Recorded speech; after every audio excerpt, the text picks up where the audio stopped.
নোয়াখালীতে খাদ্য বান্ধব কর্মসূচির চাল খোলা বাজারে বিক্রির অভিযোগে অজিউল্লাহ নামে বিএনপির সাবেক নেতাকে গ্রেফতার করেছে পুলিশ। দুপুরে কবিরহাট উপজেলার ঘোষবাগ এলাকা থেকে তাকে গ্রেফতার করা হয়। অভিযুক্ত অজিউল্লাহ কবিরহাট উপজেলা বিএনপির সাবেক যুগ্ম আহ্বায়ক।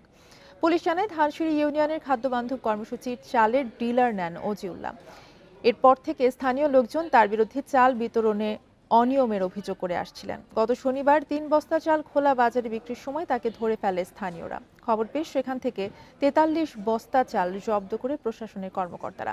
এ ঘটনায় উপজেলা উপখাদ্য পরিদর্শক সালেউদ্দিন বাদী হয়ে মামলা করেন। এ মামলায় গ্রেপ্তার অজিউল্লাহকে চিফ জুডিশিয়াল ম্যাজিস্ট্রেট আদালতে পাঠানো হয়েছে বলেও জানায় পুলিশ।